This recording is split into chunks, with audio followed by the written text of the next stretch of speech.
ادامه گفتارهای رادیوی فرهنگ.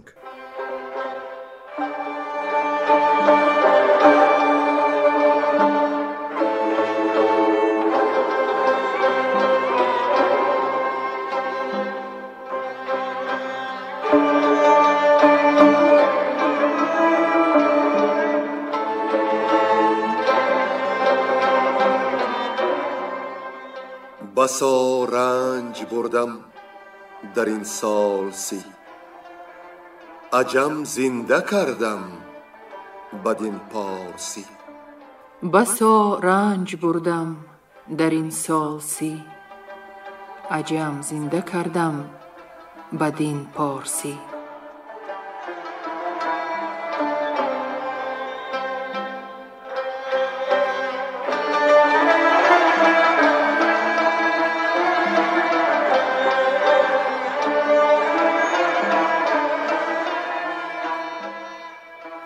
شنونده های ارجمند، با توجه شما محفل ادبی از روی شاهنامه بیزوال ابوالقاسم فردوسی.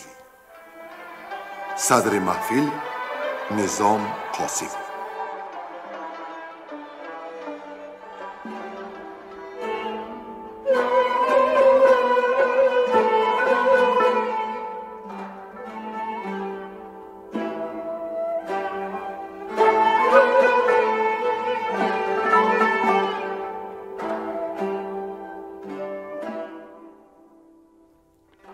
شنونده های عزیز، از گفتار پیشینمان دریافتند که بعد شاه بهرام پسر او بهرام بهرام بر تخت رو آورد و با دادگستری و نیکختری 19 سال پادشاهی کرد.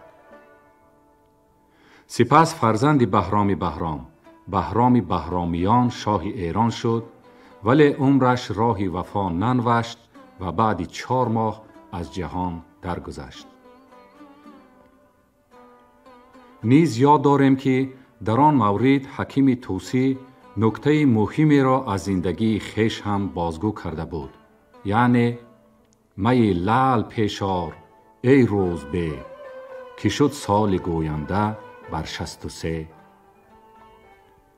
پس آن از نرسی بهرام نقل کردیم که در ادامه پادشاهی بهرامیان بر تخت ایران نشست و چون گیتی خیردش داده بود و داد و شرم، جوانمردی و رای و آواز نرم، 9 سال با رای و پند فرمان روایی کرد. چو روزش فراز آمد و بخت شوم، فرزندش ارمزد را با اندرز فراوان بر تخت نشاند. در زمان پادشاهی او چنان عدالت به میان آمد که زنخچیر کوتاه شد چنگ گرگ و نهان گشت کردار اهریمنی. چو 9 سال بگذشت، غمی شد ز مرگ آن سری تاجور و غمی تر از آن که نبودش پسر. چند تخت ایران به تخت نشین و دل مردمش غمین بود. بعد 40 روز 1 ماه از شبستان شاه طفل به دنیا آورد که شاپورش خواندند و چون 40 روزه شد بر تختش نشاندند. موبد خردمندی که مهروی نام داشت با رای و داد از نام او حکم روایی میکرد.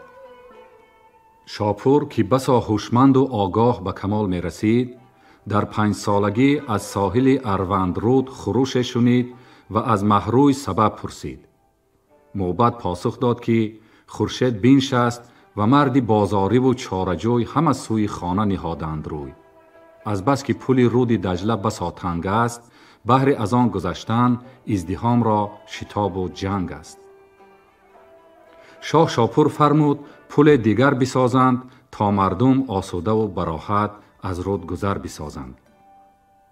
آن کودک تاجور در اندک زمان خود را به جای رساند که همه آموزگار نزدش لال ماند. در این میان شاه غسانیان عرب طایر با لشکری بیشمار به تیسفون تاخت و عمه شاپور نوشه را به اسارت برد.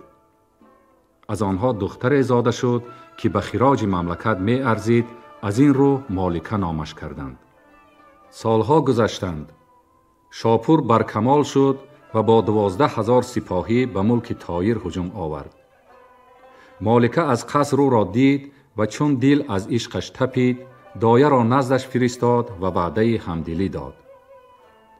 شب طایر را با اهل بارگاهش شراب فراوان داده مست کرد و شاپور را به قصر آورد. لشکر اعراب خیر، طایر اسیر و کشته شد. ادامه سرگذشت شاه شاپور را امروز خواهید شنید. گوینده ها حاجی اسماعیل پیر محمد زاده، عبدالرشید خوجمقلوف، گلرخسار صفی، نظر یزدانی و بنده.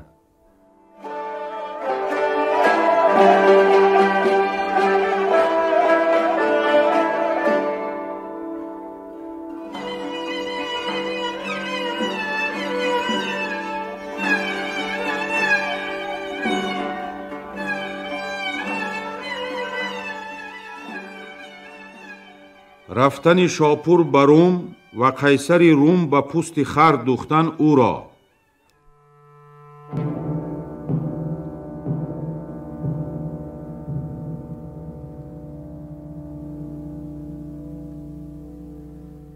چنان بود که یک روز با تاج و گنج، همی داشت از بودنی دل برنج. زی تیره شب اندر گذشته سپاس، بفرمود تا شد ستاره شناس. بپرسیدش از تخت شاهنشهی، هم از رنج و از روزگاری بهی. منجم بیاورد سلاب را، بینداخت آرامش و خواب را. بدان تا رسد پادشاه را بدی، و رفت زایدش فره ایزدی. چو دیدند گفتندش ای پادشاه، جهانگیر و روشندل و پارسا. یکی کار پیش است با رنج و درد، نیارد کسان بر تو بر یاد کرد. چنین داد شاپور پاسخ بدوی، که ای مرد داننده راه جوی. چی چاره است تا این زمن بگذرد، تنم اختری بد به پی نسپرد. ستاره شمر گفت که شهریار، از این گردش چرخ ناپایدار. به مردی و دانش کی یابد گذر، خردمند یا مرد پرخاشگر. بباشد همه بودنی بیگمان، نتابیم با گردش آسمان. چنین داد پاسخ گرانمایه شاه، که دادار باشد ز هر بد پناه. که گردان بلند آسمان آفرید، توانایی و ناتوان آفرید. بگستر در پادشاهیش داد، همی بود بیرنج یک چند شاد. چو آباد شد زو همه مرز و بوم، چنان آرزو کرد کاید بروم. ببیند که قیصر سرافراز هست، ابا لشکر و گنج و نیروی و دست. همان راز بگشاد بر کدخدای، یکی پهلوان گردی با داد و رای. همین راز و اندیشه با او بگفت، همی داشت از هر کس اندر نهفت. چنین گفت که این پادشاهی بداد، بدارید کز داد باشید شاد. شتر خواست پرمایه 10 کاروان، به هر کاروان بر یکی ساروان. ز دیبا و از گوهران بار کرد، از آن 30 شتر بار دینار کرد. بیامد پراندیشه زاباد بوم، همی رفت هم زین نشان تا بروم. یکی روستا دید نزدیک شهر، که دهقان و شهری از او داشت بهر.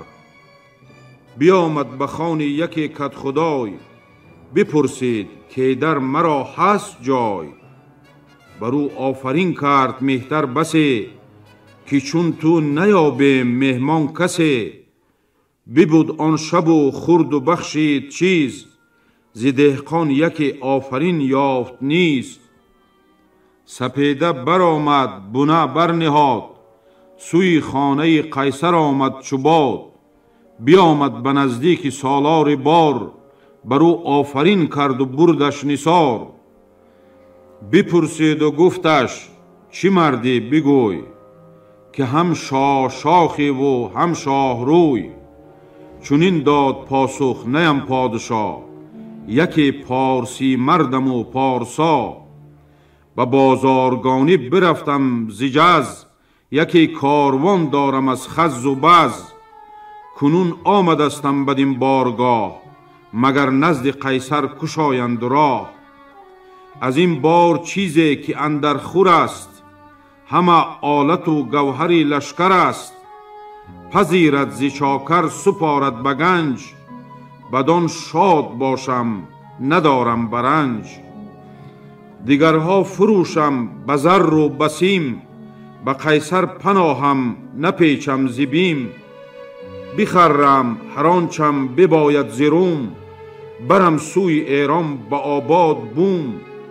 ز درگاه برخاست مردی کهن، بری قیصر آمد بگفت این سخن. ز در سوی قیصرش بگذاشتند، بفرمود تا پرده برداشتند. چو شاپور نزدیک قیصر رسید، بکرد آفرین چنان چون سزید.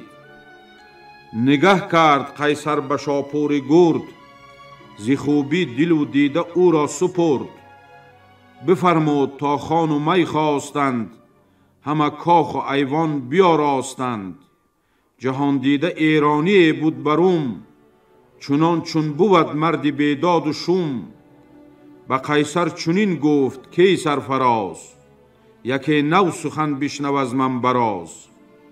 که این نامور مردی بازارگان، که دیبا فروشد به دینارگان. شهنشاه شاپور گویم که هست، به گفتار و دیدار و فر و نشست.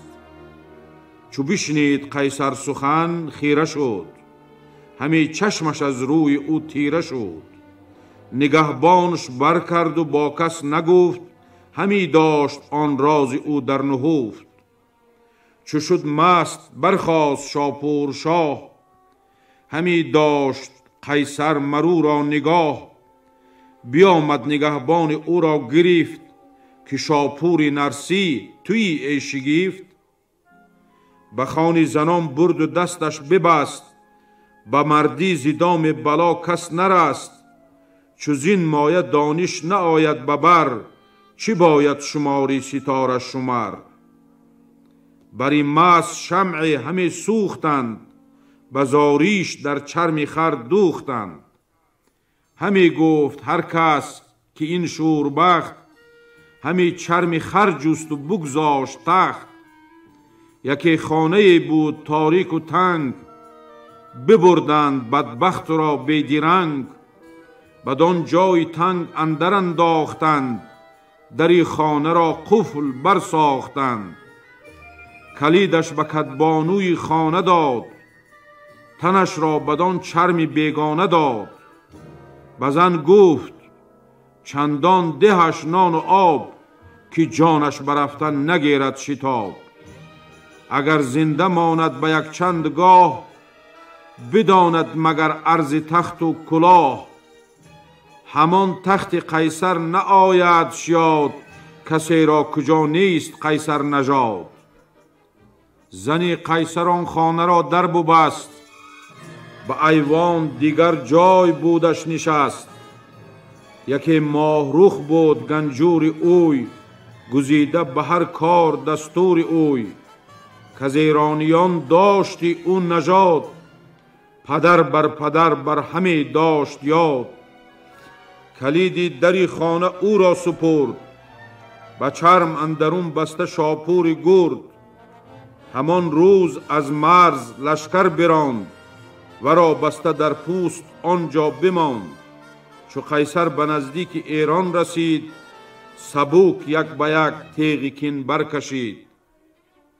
از ایران همی برد رومی اسیر، نبود آن یلان را کسی دستگیر. به ایران زن و مرد و کودک نماند، همان چیزی بسیار و اندک نماند. نبود آگهی در میان سپاه، نه مرده نه زنده ز شاپور شاه.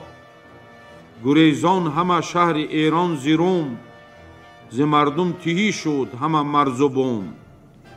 از ایران به اندازه ترسا شدند، همه مرز پیشی سکوبا شدند.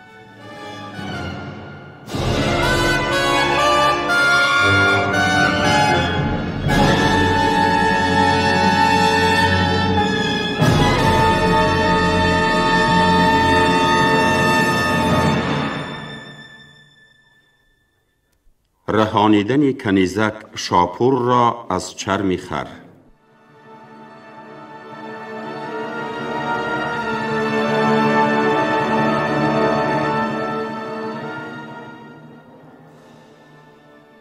چونین تا برآمد بدین چند گاه، از ایران پراکنده گشت آن سپاه.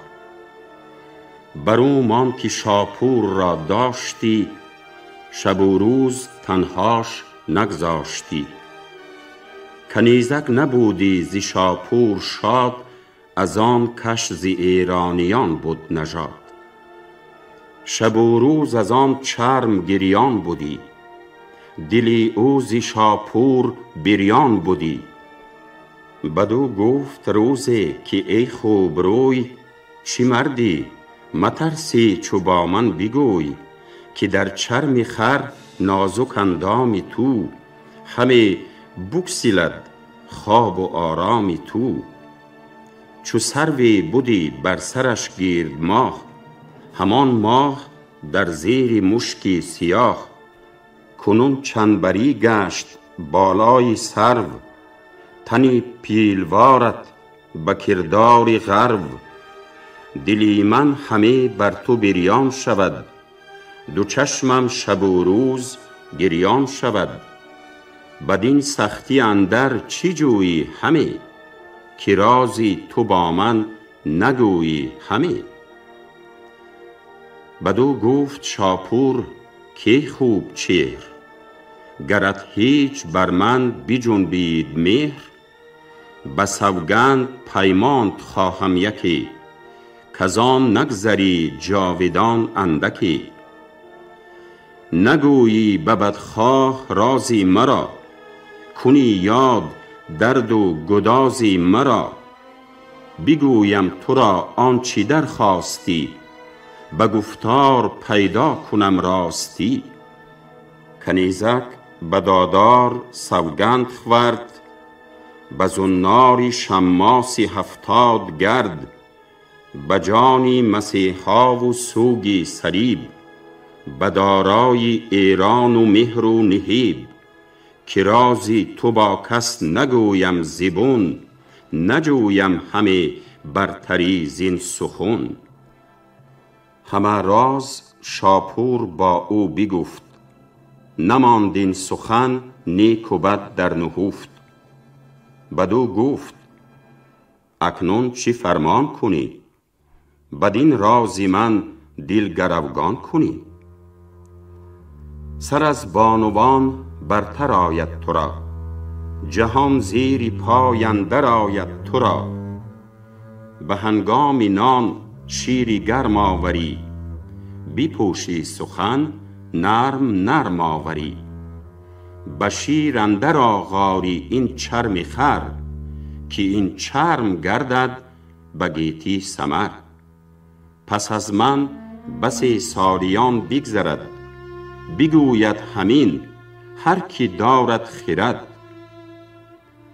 کنیزک همی خواستی شیری گرم، نهانی ز هر کس به آوازی نرم. چو گشتی یکی جام برداشتی، بران آتشی تیز بگذاشتی. به نزدیک شاپور بردی نهان، نگفتی سخن با کس اندر جهان. 2 هفته سپهر اندرین گشته شد، به فرجام چرم خر آغشته شد. چو شاپور از آن پوست آمد برون، همه دل پر از درد و تن پر ز خون. چونین گفت پس با کنیزک براز، که ای پاک بینادلی نیک ساز. یکی چاره باید کنون ساختن، ز هر گونه اندیشه انداختن. که ما را گذر باشد از شهری روم، مباد آفرین بر چنین مرز و بوم. کنیزک بدو گفت فردا پگاه، شوند این بزرگان سوی جشنگاه. یکی جشن باشد برو من درون، که مرد و زن و کودک آید برون. چو کدبانو از شهر بیرون شود، بدان جشن خرم بهامون شود. شود خانه خالی و من چاره‌ای، بسازم نترسم ز پتیاره‌ای. دو اسپ و دو کوپال و تیر و کمان، به پیشی تو آرم بروشن روان. چو بشنید شاپور کرد آفرین، بران پرهنر دختری پیش بین. ببست اندر اندیشه دل را نخست، ز آخور دو اسپی گرانمایه جست. همان تیغ و کوپال و برگستوان، همان جوشن و مغفری پهلوان.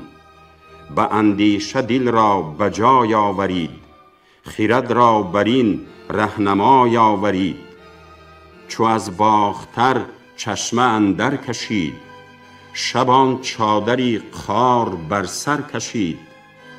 پراندیشه شد جان شاپور شاه، که فردا چی سازد کنیزک پگاه.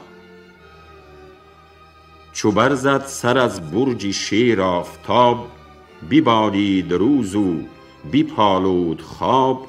به جشن آمدند آن که بود و به شهر، خنوک آن که بردارد از جشن بهر.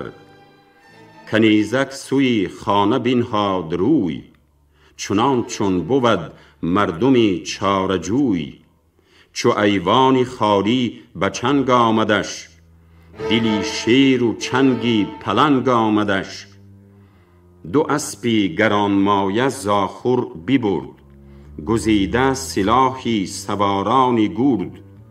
ز دینار چندان که بایست نیز، ز خوشاب و یاقوت و هر گونه چیز. چو آمد همه سازی رفتن به جای، شب آمد دو تن راست کردند رای. دو از روزبانان نگهبان بودند، از آن رفتنی شاه آگه شدند. به پی بر برفتند هر دو سوار، رسیدند زی مرد و آن نامدار. اینانش گرفتند هر دو به دست، به زین اندرون شاه از جای جست. گرفت آن سری هر دوان را به دست، سبک در زمین خار بیفکند پست. چو هر دو فتادند و بی جان شدند، شه و همرهش هر دو پویان شدند.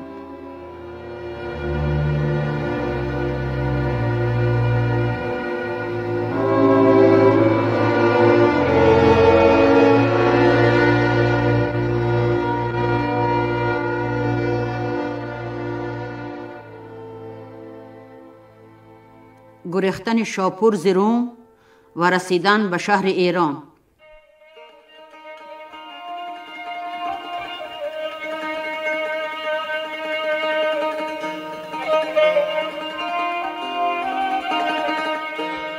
سوی شهر ایران نهادند روی، دو خرم نهان شاد و آرام جوی. شب و روز یکسان همی تاختند، به خواب و به خوردن نپرداختند. از این گونه از شهر بر خارسان، همی راند تا کشوری خوزیان. چو اسب و تن از تاختن گشت سست، فرود آمدن را همی جای جوست. ده خورم آمد زی پیشش براه، پر از باغ و ایوان و از جشنگاه. تن از راه رنجه گریزان ز بد، بیامد دری باغبانی بزد. بیامد دوان مرد پالیزبان، که هم نیک دل بود هم میزبان. دو تن دید با نیزه و درع و خود، بپرسید گفتا که هست این درود. بدین بیگهی از کجا خواستی، چنین تاختن را بیاراستی. بدو گفت شاپور که ای نیک خواه، سخن چند پرسی زگم کرده را. یکی مردی ایرانیم چاره جوی، گریزان نهاده بر این مرز روی. پر از دردم از قیصر و لشکرش، مبادا که بینم سر و افسرش. گر امشب مرا میزبانی کنی، هوشیواری و مرزبانی کنی. برانم که روز بکار آیدد، درختی که کاری ببار آیدد. بدو باغبان گفت کین خان توست، تنی باغبان نیز مهمان توست. بدان چیز کاید مرا دست رست، بکوشم بیارم نگویم بکس. فرود آمد از اسب شاپور شاه، کنیزک همی رفت با او براه. خورش ساخت چند زنی باغبان، زهر گونه چندان که بودش توان. چنان خورده شد کار می ساختند، سبک مایه جای بپرداختند. می آورد و بنهاد و برداشت جام، ز مهمان شده خرم و شادکام. سبک باغبان می به شاپور داد، که بردار از آن کس که بایدت یاد. بدو گفت شاپور که ای میزبان، هوشیوار و بیدار پالیزبان. کسی کو میارد نخست او خورد، چو بیشش بود سالیان و خیرد. تو از من بسال اندک مهتری، تو باید که چون می دهی می خوری. بدو باغبان گفت که ای پرهنر، نخست آن خورد می که با زیب و فر. تو باید که باشی بدین پیش رو، که پیری به فرهنگ و در سال نو. همه زیب تاج آید از روی تو، همه بوی مشک آید از موی تو. بخندید شاپور و بیستود نبید، یکی باد سرد از جگر برکشید. به پالیزبان گفت که ای پاک دین، چه آگاهی استد ز ایران زمین.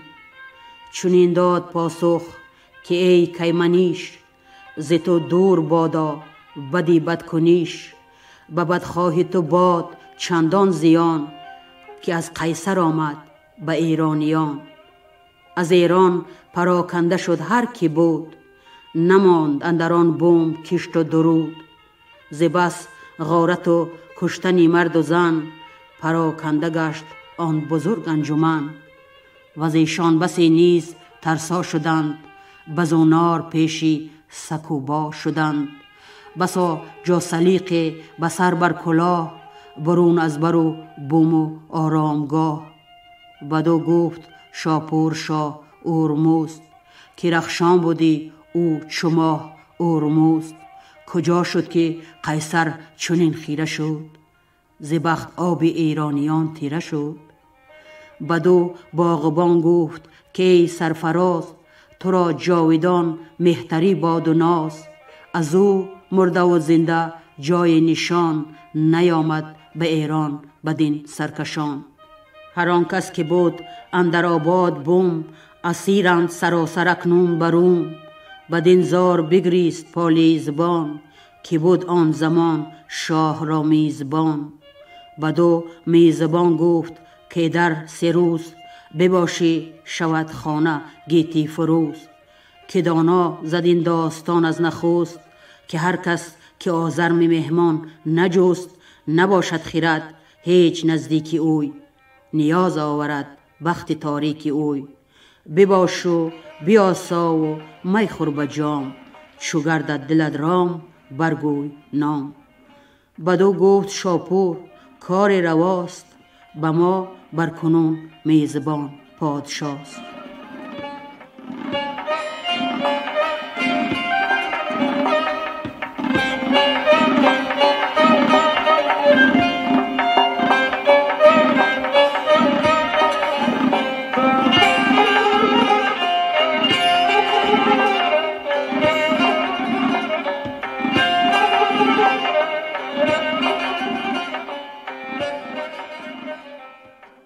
شناختن ایرانیان شاپور را و گیرد کردن او سپاه.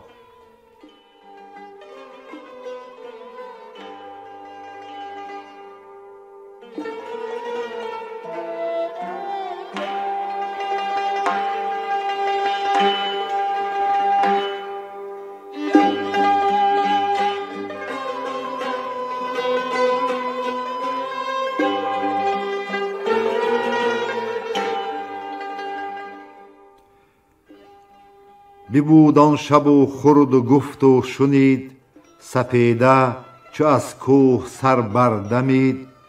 چو زرین درفش در آمد ز راه، بری مهمان شد خداوند باغ. بدو گفت روزی تو فرخنده باد، سرت برتر از ابر بارنده باد. سزای تو هم جایگاه نبود، با آرام شایسته گاه نبود. بدو گفت شاپور که ای نیک بخت، من این خانه بگزیدم از تاج و تخت. یکی ژند و ایستار با برسمت، بگو پاسخ از هرچی واپرسمت. بیاورد هرچش بفرمود شاه، بیاراسته برسم و باشگاه. بزمزم بدو گفت برگوی راست، که تا موبدان موبد اکنون کجاست. چون این داد پاسخ ورا باغبان، که ای نامور مرد شیرین زبان. دو چشمم ز جایی که دارم نشست، بر آن خانه موبدان موبد است. نهانی به پالیزبان گفت شاه، که از مهتری ده گلی مهر خواه. چو بشنید از او این سخن باغبان، گلی مهر آورد و آمد دمان. جهاندار بنهاد بر گل نگین، بدان باغبان داد و کرد آفرین. بدو گفت کین گل به موبد سپار، نگر تا چی گوید همه گوش دار. سپیده دمان مرد با مهر شاه، بری موبدان موبد آمد پگاه. چون نزدیک درگاه موبد رسید، پراگنده گردان و در بسته دید. با آواز از آن بارگه بار خواست، چو بگشاد در باغبان رفت راست. چو آمد به نزدیک موبد فراز، بدو مهر بنمود و بردش نماز. چو موبد نگه کرد آن مهر دید، ز شادی دلی رایزن بردمید. و آن پس بر آن نام چندی گریست، بدان باغبان گفت کین مهر چیست. چون این داد پاسخ که ای نامدار، نشسته به خوانی من است این سوار. یکی ماه با او چو سروی سهی، خردمند با زیب و با فرهی. بدو گفت موبد که این نامجوی، نشان گو کی دارد به بالا و روی. بدو باغبان گفت هر کو بهار، ندیدست و سرو از بری جویبار. به بالا و رخسار او بنگرد، همه دل ز دیدنش رامش برد. دو بازو به کردار رانی هیون، برش چون بری شیر و چهرش چو خون. همه رنگ شرم آید از مهر اوی، همه زیب تاج آید از چهر اوی.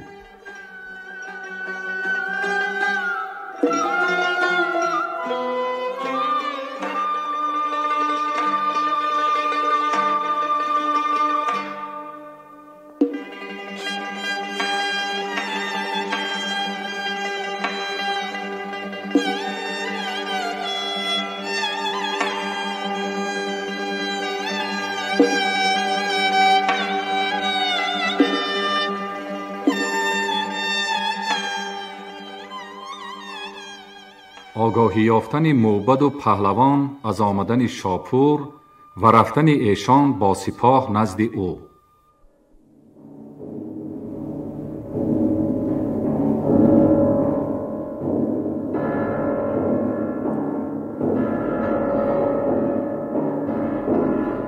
چو پالیزبان گفت و موبد شنید، بر روشن روان مرد دانا بدید. که این شیر دل مرد جز شاه نیست، همان چهره جز در خوری گاه نیست. فرستاده جست روشن روان، فرستاد موبد بری پهلوان. که پیدا شدان فر شاپور شاه، تو از هر سوی انجمن کن سپاه. فرستاده موبد آمد دوان، ز جایی که بود تادر پهلوان. سپهبد ز گفتار او گشت شاد، که دل پر ز کین داشت لب پر ز باد. بدادار گفت ای جهانداری راست، پرستیش بجز مر تو را ناسزاست. کی دانست هرگز که شاپور شاه، ببیند سپه را و او را سپاه. سپاس از تو ای دادگر یک خدای، جهاندار و بر نیکویی رهنمای. چو شب برکشید آن درفش سیاه، ستاره پدید آمد و گیرد ماه. فراز آمد از هر سوی لشکر، بجایی که بود در نهان مهتره. زمرد بیاورد و مردان مرد، که شایسته بودند روزی نبرد. ابا مرزبان جمله گیرد آمدند، و یک بار سوی سپهبد شدند. ز هر سو گوان سر برافراختند، یگان و دوگانه همه تاختند. چو لشکر شد انبوه بر در سرای، به نزدیک شاه آمدان پاک رای. به درگاه پالیزبان آمدند، به شادی بری میزبان آمدند. بفرمود تا برکشادند راه، اگرچه فرومایه بود بارگاه. چو رفتند نزدیک آن نامجوی، یکایک نهادند بر خاک روی. مهان را همه شاه در بر گرفت، ز بدها خروشیدن اندر گرفت. بگفت آنچه از چرم خر دیده بود، سخنها ز قیصر که بشنیده بود. هم آزادی برده خوب چهر، بگفت آنچه او کرد پیدا ز مهر. کزو یافتم جان و از کیردگار، که فرخنده بادا بر او روزگار. اگر شهریار و فرخنده، شود بنده پرهنر بنده. منم بنده این مهربان بنده را، کشاده دل و داد دارنده را. به هر سو که اکنون سپاه من است، وگر پادشاهی و راه من است. همه کس فرستید و آگه کنید، طلایه پراکنده بر ره کنید. ببندید ویژه رهی تیسفون، نباید که آگاهی آید برون. چو قیصر بیابد ز ما آگهی، که پیدا شدان فر شاهنشهی. بیاید سپاهی مرا برکند، دل و پشت ایرانیان بشکند.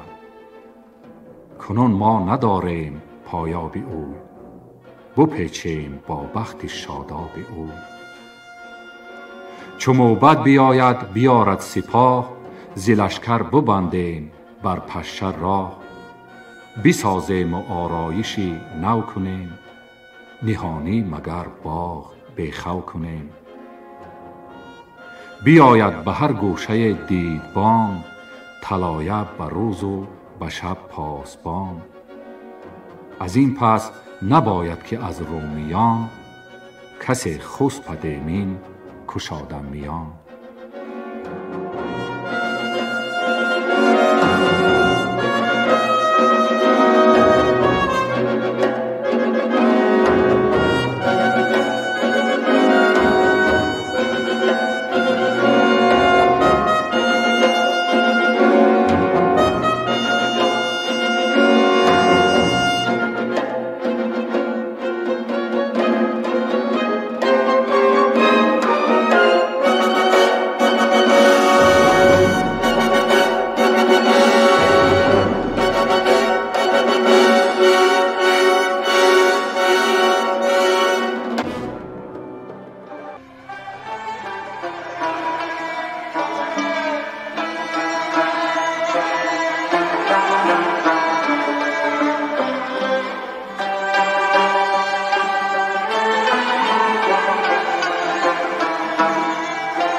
شما محفل ادبی را از روی شاهنامه بیزوال ابوالقاسم فردوسی شنیدید. تهیه‌گر خیرالله ابراهیم، منظم آواز معرفت خالق، صدا بردار برنای نظام. شاد و پیروز باشید.